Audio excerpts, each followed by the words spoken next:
The first time he said it, she thought he was joking. "You're just a secretary, sweetheart. Sit down and stop ruining the night for the real soldiers." His palm was too heavy on her shoulder to be a joke, but his buddies laughed like it was. Someone racked the balls on the pool table. Someone else turned up the music. The rusty anchor swallowed the line like it was nothing at all. Elena Reyes looked at his hand, then at the wet ring of her beer glass, then at the door. "I'm leaving," she said. Her voice was level, too soft for the whole bar, but clear enough for his table. "Enjoy your night." She slid a 20 under her glass and stood. His fingers closed around her wrist before she'd taken a step. "I said," he repeated, squeezing, "sit down." Her fingers didn't curl into a fist. They opened, slow and deliberate, as if she were physically setting down the easiest response she had. Her father had taught her that trick long before the uniform. They used to sit at the small kitchen table, his coffee growing cold, while he watched the evening news with the sound turned off. "Listen to their hands," he'd told her once, when she was 12 and too small for her chair. "Men lie with words. Their bodies don't bother. Watch how they hold a glass, how they look at the door. You'll know what they'll do before they do." In the bar now, she watched. The man gripping her wrist kept his eyes on her face, not the exits. The friend to his left was already looking away, shoulders angled as if he wanted to dissolve into the wall. The one with the phone lifted it for a better angle. The last one smirked and took a drink, gaze bright with the greedy attention of someone who thought he was still a spectator. They were too loud, too drunk, too predictable. They thought she was furniture. Elena turned her wrist, slipping out of his grip without haste. She could have twisted his thumb, driven her elbow back into his ribs, put him face down on the sticky floor before his beer finished tipping. Her muscles knew every sequence. Her body almost moved on its own. Almost. She had spent years learning not to let almost drive. She reached for her bag instead. He shoved her. It wasn't a dramatic shove. He didn't haul back or warn her. He just planted his palm in the center of her chest and drove forward, quick and easy. Too easy for a man his size and build. Too easy for a body that had done this before. Her back hit the edge of the pool table, hard enough to knock a cue loose. The room lurched sideways for a second. Someone swore. The white ball skittered off the felt and rolled to the floor. He stepped after her, hand already curling. For one bright instant, she saw every possible outcome mapped in front of her. Her mother, years ago, had thrown a man twice her weight off her on the training mat, then sat with an ice pack and a beer later that night. "Strength isn't what you can hit," her mother had said, bruises blooming along her collarbone. "Strength is knowing you can, and deciding when it's worth the cost." The man's knuckles were already on their way when Elena made her decision. She didn't raise her hands. She didn't duck. She set her weight, teeth gritted, and took the punch. His fist slammed into her brow, just above the eye. The bone thudded dully. Light burst behind her eyelid. Warm wet ran down the side of her nose.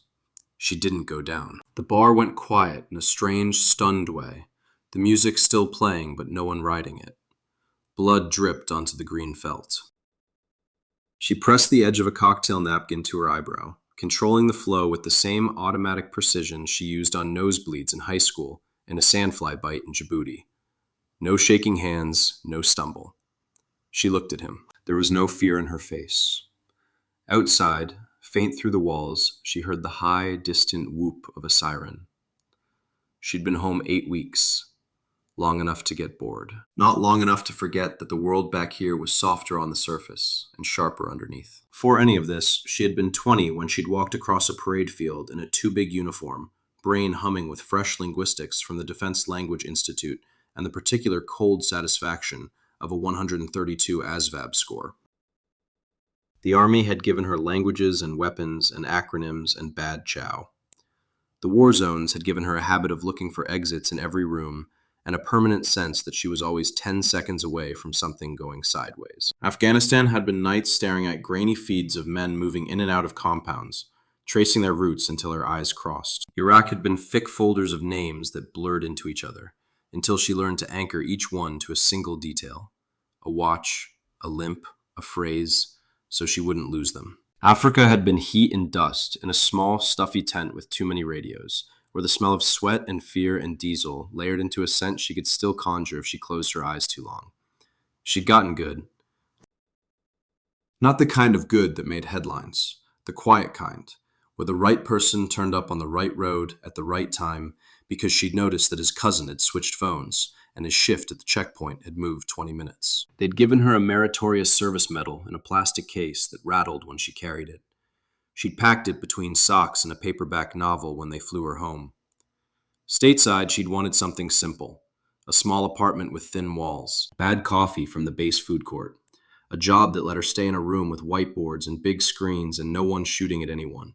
She'd wanted, most of all, to be invisible on purpose.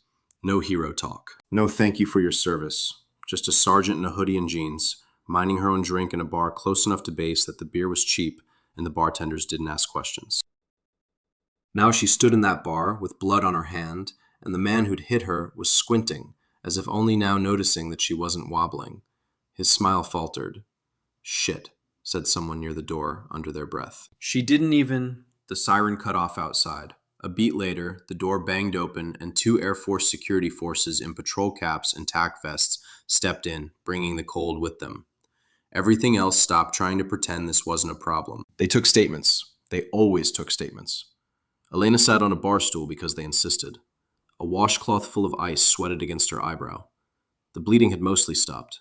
The swelling was deciding what shape her face would be tomorrow. A young security forces airman with a buzz cut and tired eyes scanned her military ID, the handheld scanner beeping softly. His gaze moved from the card to her, then back to the card. Something small changed in his face. Not respect. He didn't know her. Not fear. He wasn't that green. Recognition, maybe, or surprise. Technical Sergeant Reyes, he read. Military intelligence. Attached, He swallowed the second word and didn't say it aloud. He didn't have to. She could see it behind his eyes, the acronym that made officers stand up straighter and senior NCOs stop treating you like furniture. He looked past her to the man in the faded infantry t-shirt, who was now sitting with his hands flat on his knees, eyes a little too wide. Specialist Cutler, the airman said. You understand you're being detained, pending investigation into an assault on a senior non-commissioned officer? Cutler blinked. She ain't, he started, then stopped, like the words had evaporated. She said she looked like a... The airman didn't answer him. He was still looking at Elena, waiting for the only words in the room that mattered now. Ma'am, he said carefully, even though they were technically the same branch and her insignia didn't earn that title. Do you wish to file a formal complaint under the UCMJ for assault? The bar retreated to a smear at the edge of her vision. The question sat between them, heavy and obvious. She knew the answer the system wanted. She'd read enough case summaries. Assailant, victim, narrative stacked neatly in black and white. He hits, she reports, the machine grinds him into consequence. Article 128. Reductions in rank, forfeited pay, confinement, a career drop down a well. Once, in a medical tent in Africa, she'd sat across from a corporal with shaking hands and a bad habit of shouting at locals when he was scared. He'd cracked a rib on a villager half his size. The doctor had asked her, quietly, off the record, if she thought pushing for formal charges would fix anything. If you sign here, the doctor had said, fingers resting on the form, we throw the book at him. He goes home with nothing but a record. If you don't, we can make him dig graves till his knees give out. Sometimes that does more than paperwork. Her mother's voice slid in beside the doctor's. Strength is knowing when to hit. Control is knowing when not to. Cutler's face was pale under the bar's neon light. His buddies hovered nearby, suddenly more interested in the scuffed floor than his macho posturing. None of them were filming now. Elena's head throbbed in time with her pulse. She could already feel the haze of a coming headache reaching for the back of her neck. She held the airman's gaze, let the silence stretch until she was sure she'd looked at every branch of the map. I want it documented as a medical incident, she said finally. No formal complaint. The airman's eyes flicked almost imperceptibly to her brow, to Cutler, back to her. He knew exactly what she was declining. It was all but written on the air between them. Yes, Sergeant, he said after a heartbeat. His tone didn't agree or disagree. It recorded. He finished with her, then led Cutler away. One of the specialist's friends caught her eye, opened his mouth like he was going to say something, an apology, an excuse, anything, then closed it again. Elena slid off the stool. The bar resumed breathing behind her, people talking too loudly, like they'd been holding their breath. On her way out, she dropped a folded wad of bills on the counter. For the mess, she told the bartender when he started to protest. Then she stepped into the wash of blue and red outside, into the real cold, where the air didn't stink of beer and stale smoke, and let the door swing shut behind her. The base clinic always smelled the same: antiseptic, old coffee, and printer toner. It didn't matter which continent it was on. The fluorescents were too bright, the chairs too hard, the posters on the walls too earnest about hydration. The med tech took photos of her face, gentle and brusque at the same time, like someone who'd done this for car crashes and softball accidents and a few things no one wrote down. Any loss of consciousness? He asked. No. Nausea? Blurred vision? Not yet. He checked her pupils, his small light stabbing her retinas. Try to keep the ice on. You'll have a hell of a shiner for a bit. I'd stay ahead of the pain meds tonight. She signed where they told her to sign. The words "injuries sustained in off-duty altercation" went into a file somewhere. She knew how those files flowed. She traced the paths complaints took through the system more than once. Security forces notified command that they responded off base, the text said, more to his tablet than to her. Your chain of command will be informed. There's a box here for whether you're requesting further action. He hesitated, pen hovering over the checkbox. You sure about no formal complaint? He added. You've got enough here to, well, you know. I know, she said. She checked the box herself. When she stepped out into the hall, the building had settled into its nighttime quiet. The waiting room was nearly empty. One young airman coughing into his sleeve, an older civilian woman flipping through a weeks-old magazine. The vending machine hummed. Master Sergeant Briggs was sitting in the plastic chair nearest the door, elbows on his knees, hands clasped. He looked like he'd come straight from home. Jeans and a hoodie, parka thrown over one arm, boots untied. Everyone else in the room suddenly found something else to look at. He stood when he saw her. Reyes, he said. His gaze flicked to her eyebrow, then away, as if giving it privacy. You all right? I've been worse, she answered, which was true and not bravado. They stepped into an empty office by unspoken agreement. He closed the door, leaving the humming fluorescent light and the faint noise of the waiting room on the other side. Security forces called me, he said. They called his people, too. Cutler has a record. She waited. He would tell her the useful parts. He always did. Third alcohol-related incident in 8 months, Briggs went on. One bar fight with the civilian that got smoothed over. One disorderly conduct in the dorms. They were looking for a reason to hammer him. You, he exhaled, you gave them a golden ticket. And I tore it up, she said. Looks that way. He leaned back against the desk, arms crossed. You understand, he said. If you'd said yes back there, the machine would have done what it's built to do. Assault on a senior NCO, off base, in front of witnesses. At best, he'd walk away with a stripe gone and a career in a ditch. At worst, she could see the path as clearly as he did. Reduction in rank, confinement, dishonorable discharge if someone decided to make an example, a lifetime of explaining a bad night to employers who didn't really want to hear it. He hit me, she said. The statement sat in the air, heavy, undramatic. Because he thought I was lying about who I was. Because he thought he could. Yeah, Briggs said quietly. He did. She studied him. Master Sergeant Briggs had the particular kind of tired that came from 3 decades of picking up after younger people's bad decisions. He was the one who made sure she had a desk, a clearance packet, and a space in the analytics cell when she'd come home. He was also the one the idiots like Cutler talked big around, not realizing he noticed everything. You think the machine would fix him? She asked. No, Briggs said immediately. Then, after a beat, but it would make him someone else's problem sooner. The edges of her headache pulsed. Somewhere, down the hall, a phone rang and went silent. The clinic printer spat out someone's lab results. What do you want to do? Briggs asked. He didn't say, you already declined. He knew that wasn't the real question. I want him to understand exactly how close he came to throwing away everything he says he cares about, she said.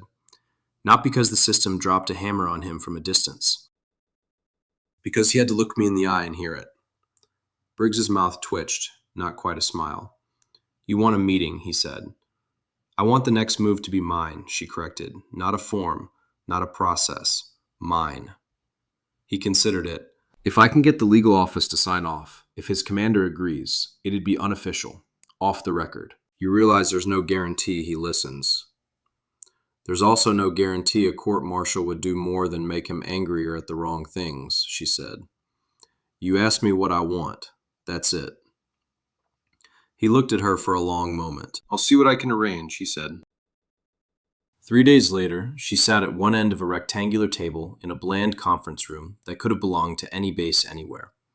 Neutral carpet, bad art, a dry erase board with someone's half-erased diagram still visible. On the wall, an American flag hung straight and still. Someone had wheeled in a carafe of coffee and forgotten to bring cups. Cutler sat at the other end. The bruises at his cheekbone had already yellowed. The stunned slackness he'd worn in the bar had hardened into wariness and something like embarrassed defiance. His dress uniform fit a little too tightly at the neck. Between them were a captain from legal and Sergeant Major Kowalski from his unit. Briggs sat at Elena's right, mostly silent. The captain summarized the known facts in the flat voice of someone who'd read too many incident reports. Off-base establishment, alcohol, altercation, strike to the face resulting in documented injury. Witness corroboration. Security forces response. The rank differential no one needed to underline. Then he said what mattered. Technical Sergeant Reyes has chosen not to pursue formal charges under the UCMJ, he said. Under Article 128, you could be court-martialed for assault. The consequences could include confinement, forfeiture of pay, reduction in rank, and long-term negative impact on your service record and future employment. Cutler swallowed. His Adam's apple bobbed visibly. Instead, the captain went on, we're here to consider alternate disposition. You'll be offered a choice. But before that happens, Sergeant Reyes has requested an opportunity to address you directly. Elena didn't stand. She didn't need height. She had the weight of the room. When you walked up to me in that bar, she began, you saw a woman sitting alone and assumed she was less than you. Her voice was calm, the kind she used in briefings. The bruise at her eye had settled into a deep, livid purple. You didn't ask who I was. You didn't ask where I'd been. You told me what you thought I was, a secretary, someone wearing the uniform for attention. You used words like stolen valor because you heard them somewhere and thought they'd make you sound righteous instead of scared. He shifted in his chair. Here's the part you didn't know, she continued. I've spent the last decade reading people like you for a living, not in bars.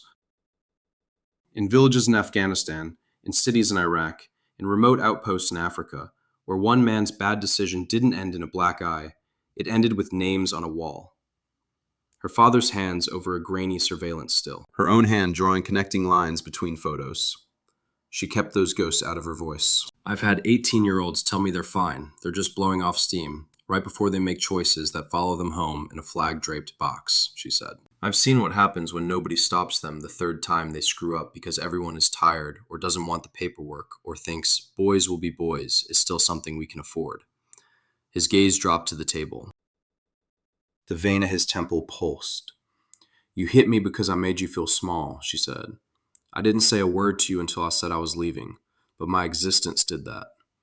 A woman in your space who didn't immediately play the role you had in mind. You called that an insult to your service. She let the next sentence hang between them before she said it. Your service isn't a cover for your ego, she said. It's a promise to be better than the worst version of yourself. I've watched people die trying to keep that promise. I've watched better men than you get buried because they treated the people around them with respect in places where it was dangerous not to. Briggs didn't move. Kowalski's jaw was locked. The captain's pen had stilled over his legal pad. You thought you were hitting a nobody, she said. You were hitting someone with access to parts of this institution you don't even know exist. I could have signed a form and erased your rank and your career and made sure every background check you ever fill out for the rest of your life lights up red. Everything you think makes you a real soldier would have been gone because you couldn't handle one woman telling you no. She leaned forward, just enough that her words landed solidly. I didn't sign, she said, because I don't believe the system grinding you up would teach you what you need to learn. I think it would just make you hate the wrong enemy. So here's my offer. The captain cleared his throat. Specialist Cutler, he said. You are being offered non-judicial punishment under Article 15 or an alternate rehabilitative track at the discretion of your chain of command. Under Article 15, you'd likely face reduction in rank, forfeiture of pay, and a formal record of this incident that would follow you for years. Under the alternate track, you will accept significant disciplinary measures. His eyes flicked to Kowalski, who did not look like a man prone to leniency. Including but not limited to loss of privileges, mandatory counseling, additional duty, and a formal written apology. This path would not remove the incident from your record entirely, but it would allow for more growth. Kowalski added in a rough voice, and it would include my personal involvement in your development for as long as you're under my charge. There was something in his tone that made the fluorescent lights feel a degree colder. Cutler licked his lips. So I choose between getting busted down and maybe kicked out, he said slowly, or staying and having you, he nodded at Kowalski, on my ass and doing whatever this, he gestured vaguely, is. That's the shape of it, the captain said. He stared at Elena. Color crept up his neck, fought the bruises for space. Why? He asked. It wasn't a challenge this time. It sounded like a man trying to make the math add up. Why give me that choice? Why not just be done with me? Because she didn't get to be done, she thought. Because even off the battlefield, other people's choices rippled in ways most of them never saw, and she'd spent too long tracing those ripples to pretend otherwise. Because someone tried to be done with me once, she said quietly, surprising herself with the admission. When I was 19 and thought mouthing off to a staff sergeant was the smartest thing I'd ever done, she could have buried me in paperwork and made sure I never saw anything more interesting than a filing cabinet again. Instead, she kept me in the fight and made damn sure I understood what that meant. Her mother's tired grin over an after-action report. Her voice. You can fix stupid. You can't fix cruel. You're not special, Elena told him. You're not a monster. You're not the worst I've seen. You're a guy who took the path of least resistance because nobody stopped you soon enough. This is me stopping you. Silence fell in the room like a blanket. You want to be a real soldier? She finished. Start by being a decent human being. Pick the path that makes it harder for you to be lazy, not easier. That's all. She sat back. The choice wasn't hers anymore. She'd done what she came to do, laid out, in plain language, the fork in his road. He looked at the legal officer, at Kowalski, at Briggs, then back at her. I'll take the second one, he said hoarsely. The alternate thing, whatever you want to call it. Kowalski's shoulders eased by a degree. The captain wrote something down. Very well, the captain said. He outlined the paperwork, the expectations, the looming specter of harsher measures if Cutler backslid. Elena let the words roll over her. Her part here was done. As they stood to leave, Cutler hesitated. For a heartbeat, it looked like he might say something, to her, directly, but the words stuck. He settled for a stiff nod in her direction, barely more than a dip of the chin, before Kowalski steered him out the door. Briggs touched her elbow lightly. You okay? He asked. She exhaled slowly. I will be, she said. He might be too. That's all I can buy with this. He nodded. By the way, he said as they stepped into the hallway, your clearance came through. Barnes wants you in the joint cell starting Monday. Western Pacific tasking. Looks spicy. Of course the timing would be like that. The universe had a sense of humor. Copy, she said. I'll be there. She didn't look back to see which way Cutler had gone. The letter arrived 4 weeks later, folded crisp in an interoffice envelope that had seen better days. Her name and unit were printed neatly on the front. No sender. She knew what it was before she opened it. Part of the alternate path she'd insisted on. The apology was handwritten, the pen pressing too hard in places, the lines uneven. He said he was sorry. He said he'd been drunk, but not that it was an excuse. He said he'd disrespected her, the uniform, the service. He said the meeting had scared him in ways nothing else had, and that he was trying, really trying, to be the person he told people he was when he put the t-shirt on. He thanked her for not ending his career when she'd had the chance. She read it once, eyes moving steadily. Then she folded it along the line it had come in on, slid it back into the envelope, and tucked it into the bottom drawer of her desk, under a stack of old briefing notes. She didn't tell anyone she'd gotten it. She didn't bring it up in conversation. When the rumors started, because of course they did, she let them live their own lives. In the chow hall, she overheard 2 airmen speculating in the line for eggs. Did you hear about that analyst who took down a drunk infantry guy with a napkin and a stare? One of them said. I heard she choked him out with a pool cue, the other replied. Security forces had to pull her off him. Later, in the gym, someone insisted she was CIA on a liaison assignment, because why else would someone in her career field have that kind of pull? In the smoking area behind the building, a young lieutenant swore he'd heard she'd filed the harshest charges possible and made the guy disappear. None of them came to her for confirmation. She didn't offer any. The truth was simple and small. A bar, a decision, a conversation at a table, a letter, a bruise that faded. A man who, by all accounts, stopped getting into fights after that night, started showing up early for formations, and once pulled two privates apart in the barracks before fists flew, his voice rough as he told them not to be idiots. She had other things to think about. Barnes's joint cell in the Western Pacific tasking was a windowless room full of screens and maps and plastic coffee cups. Elena slipped into its rhythms like someone putting on a well-worn jacket. The link diagram for their first major problem sprawled across the center whiteboard. Circles and names and call signs, lines connecting them in an untidy web. Here was a bomb maker, quiet and stubborn, who never stayed long enough in one place to be caught on camera more than twice. Here was his facilitator, a man with clean fingernails and a talent for making things move on paper, who smiled too much on his social media accounts. Here was the cousin with the trucking company, the girlfriend who kept changing numbers, the cousin's imam who might have known more than he admitted. Elena stood with a dry erase marker in hand, eyes narrowed, mind humming. Everyone keeps treating these like separate clusters, she murmured. They're not. They're shifts on a single route. Barnes watched from the doorway, coffee in hand. You're seeing it? He asked. I'm seeing where we're not looking, she said. She drew one new line, then another, connecting men who didn't know they were connected. Yet. He grunted, the gruff approval of a man who didn't throw compliments around. I saw your last OER, he said. Africa. They don't hand those medals out for fun. She shrugged. It was a team effort. He snorted. Sure it was. When the medal from Africa turned up in her new quarters, she set the little plastic case in the back of the closet, behind a pair of boots. She preferred the space on her wall for maps. Every once in a while, an email notification would flicker at the edge of her monitor. A system reminder about the Braxton incident file being updated, or a copy of a generic policy change that had her name somewhere as a data point. Each time, she clicked the window shut without opening it and went back to whatever route or network or cluster she was untangling. 2 years blurred past that way, work stacking on work until the bar felt like something that had happened to someone else. On a base half a world away, someone pinned new staff sergeant stripes to Matthew Cutler's sleeves. The ceremony was small. A few folding chairs, a flag, a lopsided cake. His buddies clapped. One of them muttered something about him having 9 lives.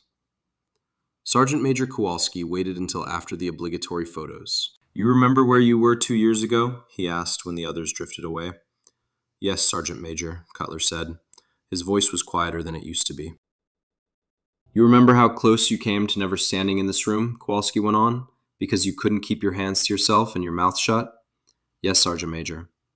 He'd stopped drinking hard liquor after lights out. He'd stopped picking fights in bars. He'd started, on bad days, making himself sit with the young guys who had that restless, hollow look in their eyes, and saying the things he wished someone had said to him when he rotated back. Don't try to prove you're hard by hurting the nearest. Soft thing. You got a second chance you didn't deserve, Kowalski said. You don't owe it to me. You owe it to the one you hit. I know, Cutler said. He didn't, not fully, but he knew enough. He wondered, sometimes, where she was. He'd heard stories, the same rumors everyone else had, that she'd joined some black program and vanished, that she'd been promoted out of harm's way to a safe stateside job, that she'd gotten sick of the whole mess and walked away. Mostly, he wondered if she knew he'd changed. There was no reasonable way she could. The letter he'd written had disappeared into the same bureaucratic void everything else did. But the thought nagged at him, like an unfinished sentence. Kowalski clapped him hard enough on the shoulder to sting. Don't waste it, he said. Roger, Sergeant Major, Cutler replied. Half a world away, Elena stood in a cramped operations center that smelled of sweat and stale coffee, watching an operation unfold on 3 different screens at once. The Western Pacific tasking had turned into something bigger, then twisted again into something harder to name, reaching down into the Horn of Africa and back up through shipping lanes and financial hubs. On the main feed, grainy shapes moved through an alley under a washed-out moon. On another, a satellite tracked a heat signature along a coastline. On the third, lines of code scrolled as someone in another room ran pattern analysis on a series of intercepted calls. A junior analyst muttered nervously about the timeline. A liaison officer from another agency checked his watch for the 5th time that hour. Radios crackled in 3 languages. Elena's eyes flicked from one node on her mental map to another. This man here with the bag. That cousin, in the van that had just turned left instead of right. The imam who hadn't answered his phone in 3 days. The captain on the ship that shouldn't have been where it was. She didn't think about Cutler. Or about the bar. Or about the fact that there were probably still people on Braxton trading embellished versions of the night she'd stood there with blood in her eye and chosen not to swing back. Someone at her elbow said something like, "You sure about this call, Reyes?" She nodded once. "Yeah," she said. "Run it." Later, much later, when the debriefs were over and the adrenaline had drained and the operation center hummed on in its low-level way, she sat alone at a terminal, entering the last of her notes. The cursor blinked patiently. She thought, for a moment, about all the people in rooms like this who would never have rumors whispered about them in chow halls or promotions announced over loudspeakers. The ones who made decisions that stopped explosions that never happened, who absorbed anger so it didn't ricochet into the wrong bodies, who did the job without needing anyone to know they'd been in the room. She'd once told a frightened young corporal that strength was knowing when not to hit. She'd come to believe that professionalism was knowing when you didn't need to be seen.